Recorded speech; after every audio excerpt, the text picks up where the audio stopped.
The range function in Python is nothing special and we all know it, right?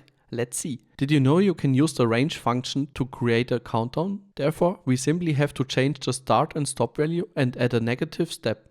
We can use this for a specified number of iterations. Or if we want to use it as a timer, we can simply use the time module and add a sleep of 1 second in every loop. When we run this example, we get a nice 10 seconds countdown here. Okay, next. The main benefit of a range object is its efficiency, since it doesn't store all values and generates them only when used. Therefore, I show you the simple example. We can use the system module and the getSizeOf function to show that the range function uses less hard drive space than a list that contains all values.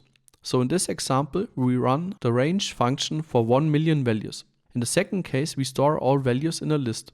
When we now print the size, we see the range object is about 48 bytes, while the list is about 8 megabytes, which is a huge difference. With a small workaround, we can also create, for example, floating numbers, and here is how. We can use a list comprehension to divide the integer values we get back from the range function. Therefore, we could say I divided by 10 for I in range. Since we use list comprehension in this example, we get back a list. When we print this, we see that we now get a list of floating values. Amazing, right?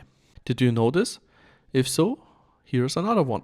Another way to create a floating point range, we first have to import the NumPy library. Then we use NumPy's arange function, which is similar to the Python's built-in range function, but supports floating point numbers. Here we pass the start, the stop and the step values to the arange function. To get a printable list, we append the toList function to the result. When executed, this returns a list of floating point numbers.